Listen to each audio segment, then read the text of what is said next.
Hello everyone, आज चाहिँ म short and sweet and very useful वाला भिडियो लिएर आएको छु हैन। हतार भिडियो बनाउन पाइँदैन आज भोलि त दिन पनि छोटो भएर हो कि के हो। यो फ्लावरको नाम चाहिँ गार्डन भर्बेना हो।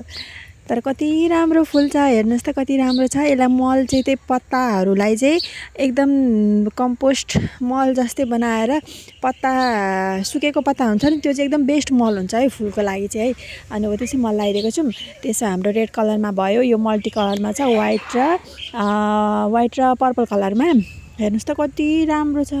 अब यो विन्टर सिजनमा या यो त अरू सिजनमा पनि फुल्नु चाहिँ फुल्छ, तर विन्टर सिजनमा एकदम राम्रो हुन्छ। यो चाहिँ pure purple colour, light purple कलरमा छ। हेर्नुस् त कति राम्रो छ हैन। यता बेला अब कसैलाई त हुन्छ नि त कस्तो फुल रोप्ने, कस्तो फुलेको फुल चाहिँ कस्तो रोप्ने त। प्लान्ट लभरहरूलाई चाहिँ अब प्लान्टको मात्रै आइडिया हुन्छ क्या, फ्लावरको आइडिया हुँदैन नि त। सो आज चाहिँ म फ्लावर कस्तो रोप्ने भनेर चाहिँ, यो फ्लावर एकदम राम्रो छ, ह्याङ्गिङ पटमा रोप्दाखेरि पनि एकदम राम्रो देखिन्छ। अनि यो वाइट कलरमा छ, हेर्नुहोस् न कति लामो छ हैन।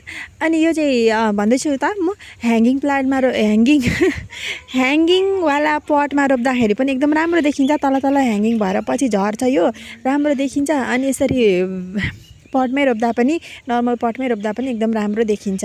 अब यो एकचोटि फुलिसके पछाडि यसको टुप्पो भाँचिदिनुपर्छ, पछि छेउछेउबाट मुना आउँछ, एकदम राम्रो देखिन्छ।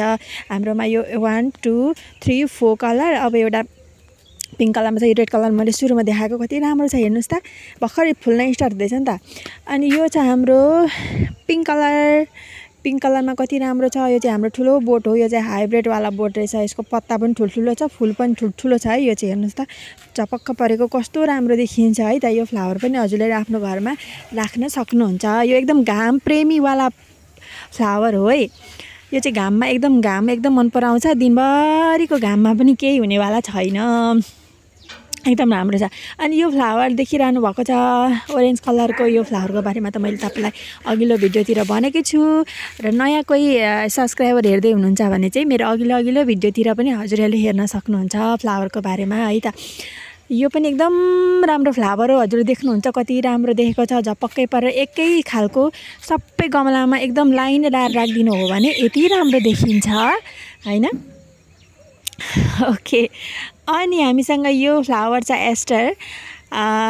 यो कति राम्रो छ, हेर्नुहोस् त झपक्क परेर पत्तै देखिँदैन, कस्तो मजाले फुलेको छ। यसको सिजन हो नि त, सिजनमा वैशाखमा पनि के भन्छन् उमेरमा खोइ के पो हुन्छ जे भने पनि हो, त्यस्तै खालको भन्न खोजेको मैले। वैशाखमा जो पनि राम्रो हुन्छ भने जस्तै यो पनि सिजनमा एकदम राम्रो फ्लावर हो, हजुरहरूले घरमा रोप्न सक्नुहुन्छ। Okay guys, thank for watching. आजलाई यति नै सर्ट एन्ड स्विटवाला भिडियो लिएर आएँ। म अर्कोचोटि एउटा राम्रो भिडियो बनाउँदैछु फ्लावरको बारेमा, अल डिटेल्स लिएर आउनेछु है त। Don't forget to subscribe, like and फुल प्रेमी साथीहरू हुनुहुन्छ भने सेयर पनि गरिदिनुहोस् है त। Thank you.